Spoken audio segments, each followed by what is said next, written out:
പുതിയൊരു വീഡിയോയിലേക്ക് വീണ്ടും സ്വാഗതം. ഇന്നൊരു ബിരിയാണി ആയാലോ? അതിനായിട്ട് ഞാനിവിടെ ആമീസിൻ്റെ ബിരിയാണി കിറ്റാണ് യൂസ് ചെയ്യുന്നത്. അപ്പോൾ ഇതിനകത്തിൽ അത്യാവശ്യം എല്ലാ സാധനങ്ങളും ഉണ്ട് കേട്ടോ. നമ്മൾക്ക് അവൈലബിൾ ആകുന്ന ഒരു ബ്രാൻഡാണ് കേട്ടോ ഇത്. അപ്പോൾ ഇതെല്ലാവർക്കും അവൈലബിൾ ആണോ എന്ന് എനിക്കറിയില്ല. അപ്പോൾ നിങ്ങൾ ഏത് ബിരിയാണി കിറ്റാണ് യൂസ് ചെയ്യുന്നതെന്നൊന്ന് കമൻറ്റ് ചെയ്യണം കേട്ടോ.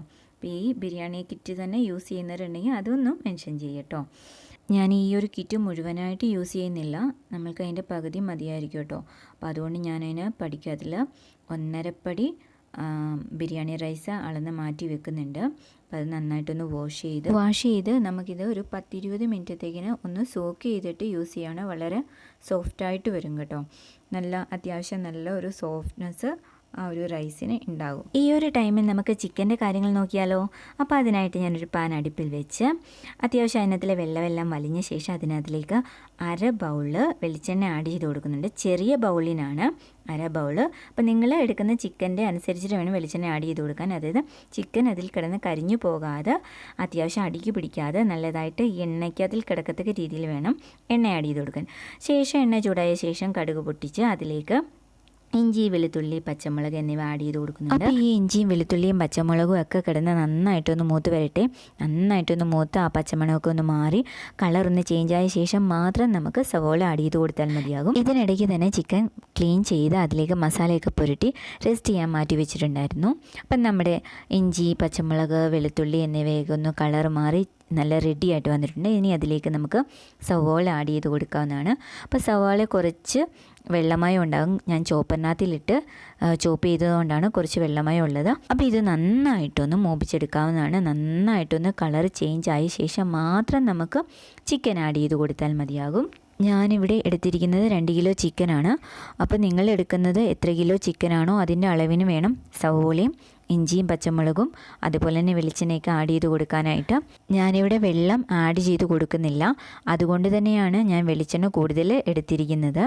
അപ്പം ആദ്യം ഫ്രൈ ചെയ്തിട്ട് ഇതേപോലെ വെക്കുന്നവരുണ്ട്. അപ്പം ഞാനിങ്ങനെയാണ് വെക്കുന്നത്. കാരണം എന്താ വെച്ചാൽ ഓൾറെഡി ഇതിനകത്ത് കിടന്ന് തന്നെ ഫ്രൈ ആവുന്നുണ്ട്. വെളിച്ചെണ്ണ കൂടുതൽ നമ്മൾ ചേർക്കുന്നുണ്ട്. അപ്പോൾ അതിനകത്ത് തന്നെ കിടന്ന് ഫ്രൈ ആവും. ചിക്കൻ ആഡ് ചെയ്ത് കൊടുത്തു കഴിഞ്ഞാൽ നമ്മൾ പിന്നെ ലോ ഫ്ലെയിമിൽ വേണം തീ വെക്കാനായിട്ട്. തീ കൂടുതൽ വെക്കരുത്. ലോ ഫ്ലെയിമിൽ വെച്ചാൽ ഇത് കറക്റ്റായിട്ട് അടിക്ക് പിടിക്കാതെയും കരിഞ്ഞു പോകാതെയും കറക്റ്റായിട്ട് ഈ ചിക്കൻ റെഡിയായി കിട്ടുകയുള്ളൂ. നന്നായിട്ടൊന്ന് മിക്സ് ചെയ്ത് നമുക്ക് ഈ ചിക്കൻ മൂടി വെക്കാവുന്നതാണ്. ഈ ഒരു ടൈമിൽ നമ്മൾ റൈസിന് വെച്ചിരുന്ന വെള്ളം തിളച്ചിട്ടുണ്ട്. അപ്പോൾ അതിലേക്ക് നമുക്ക് സ്പൈസസ് എല്ലാം ആഡ് ചെയ്ത് കൊടുക്കാവുന്നതാണ്. അപ്പോൾ അതെല്ലാം ഒന്ന് ആഡ് ചെയ്ത് കൊടുത്ത് അതൊന്ന് നന്നായിട്ടൊന്ന് തിളച്ച് ഒന്ന് റെഡിയായതിന് ശേഷം മാത്രമാണ് ഞാൻ റൈസ് ആഡ് ചെയ്ത് കൊടുക്കുന്നത്. അപ്പോൾ നമ്മുടെ ചിക്കൻ്റെ വെള്ളമൊക്കെ ഇറങ്ങി നല്ലൊരു സെറ്റായിട്ട് വന്നിട്ട് അതിലേക്ക് ഞാനൊരു തക്കാളി ആഡ് ചെയ്ത് കൊടുക്കുന്നുണ്ട്. എന്നിട്ട് മിക്സ് ചെയ്ത് വീണ്ടും ഒന്ന് മൂടി വെച്ച് വേവിക്കാവുന്നതാണ്. ഈ ഒരു ടൈമിൽ നമ്മൾ റൈസിന് വെച്ചിരുന്ന വെള്ളം നന്നായിട്ട് തിളച്ച് വന്നിട്ടുണ്ട്. അപ്പം നമുക്ക് അതിലേക്ക് കഴുകി വെച്ചിരിക്കുന്ന റൈസ് ആഡ് ചെയ്ത് കൊടുക്കാവുന്നതാണ്. അപ്പോൾ ഇത് നന്നായിട്ടൊന്ന് വേവട്ടെ, ഒത്തിരി വെന്ത് പോകരുത്. അതായത് ഒരു സ്വല്പം വേവ് മുന്നോട്ട് നിർത്തിയിട്ട് വേണം നമ്മൾ റൈസ് കോരിയെടുക്കാനായിട്ട്. അപ്പോൾ ഞാനിവിടെ ഇതേണ്ട ഈ ഒരു പാത്രത്തിലേക്കാണ് കോരിയെടുക്കുന്നത്. അപ്പോൾ അതിനകത്തിൽ ചൂട് നിൽക്കാതെ തന്നെ അത്യാവശ്യം വെള്ളമൊക്കെ വാർന്ന് ആ ഒരു സെറ്റായിട്ട് റൈസ് കിട്ടുന്നതായി. റൈസ് നന്നായിട്ടൊന്ന് തിളച്ച് വന്നു കഴിയുമ്പോഴേക്കും നമ്മൾ ഉപ്പ് ആഡ് ചെയ്ത് കൊടുത്തിട്ടുണ്ടായിരുന്നു. ആവശ്യത്തിന് ഉപ്പ് ആഡ് ചെയ്ത് കൊടുക്കുക. ശേഷം ഞാൻ റൈസൊക്കെ ഒന്ന് വാങ്ങി വെച്ചതിന് ശേഷം ഞാൻ അതിനകത്തിലേക്ക് ആവശ്യമായ സവാള ഒന്ന് വറുത്തെടുക്കാമെന്ന് വിചാരിച്ചു. സവാള അതുപോലെ തന്നെ കാഷ്നട്ടും കിസ്മിസും എല്ലാം കൂടെ ഒന്ന് വറുത്തെടുക്കാമെന്ന് വിചാരിച്ചു. അപ്പോൾ അതിനായിട്ട് ഞാനിവിടെ നമുക്ക് കിറ്റിൻ്റെ കൂടെ തന്നെ കിട്ടിയിരിക്കുന്ന നെയ്യും ഉണ്ട്, അതേപോലെ തന്നെ ഡാൽഡയുണ്ട്. അപ്പോൾ ഞാൻ ഡാൽഡ യൂസ് ചെയ്യുന്നില്ല, പകരം വെളിച്ചെണ്ണയും നെയ്യുമാണ് ചേർത്തിട്ട് ഇതൊക്കെ ഒന്ന് വറുത്തെടുക്കുന്നത്. അപ്പോൾ ആദ്യം തന്നെ ഒന്ന് കാഷ്നട്ട് ഇട്ട് കൊടുക്കുന്നുണ്ട്. അപ്പോൾ കാഷ്നട്ട് ഒരിച്ചിരി ഒന്ന് കളർ ചേഞ്ച് വന്നതിന് ശേഷം മാത്രമാണ് കിസ്മിസ് ആഡ് ചെയ്ത് കൊടുക്കുന്നത്. കിസ്മിസും കാഷ്നട്ടും കൂടെ ഒരുപോലെ ഇട്ട് കഴിഞ്ഞാൽ കരിഞ്ഞു പോകാൻ ചാൻസ് ഉണ്ട്, അതുകൊണ്ടാണ് സെപ്പറേറ്റ് കൊടുക്കുന്നത്. അതിന് ശേഷം ആ എണ്ണയിൽ തന്നെയാണ് ഞാൻ സവോളയൊന്ന് വറുത്തെടുക്കുന്നുണ്ട്. അത്യാവശ്യം ഈ ഒരു കളറിലാകുമ്പോൾ തന്നെ കോരിയെടുക്കുക, ഇല്ലെന്നുണ്ടെങ്കിൽ നമ്മൾ കുക്കറിനകത്തിലാണ് ഇത് വെക്കുന്നത്. അപ്പോൾ ഇതെല്ലാം ഒന്ന് വറുത്ത് കോരി മാറ്റി വെക്കാവുന്നതാണ്. ശേഷം കുക്കർ അടുപ്പിൽ വെച്ച് ഒന്ന് ചൂടായ ശേഷം അതിലേക്ക് നമ്മൾ സവോളയും കാഷ്നട്ടും ഒക്കെ വറുത്ത വെളിച്ചെണ്ണയും നെയ്യും കൂടെ ഉണ്ടല്ലോ, അതൊന്ന് ആഡ് ചെയ്ത് കൊടുക്കാവുന്നതാണ്. അതിൻ്റെ കൂടെ ഞാനൊരു 2 ടീസ്പൂണ് നെയ്യോടെ ആഡ് ചെയ്ത് കൊടുക്കുന്നുണ്ട്. ശേഷം വെജിറ്റബിൾസ് ക്യാരറ്റും ബീൻസും കൂടെ ഒന്ന് ചെറുതായിട്ടൊന്ന് വഴറ്റിയെടുക്കുന്നുണ്ട്.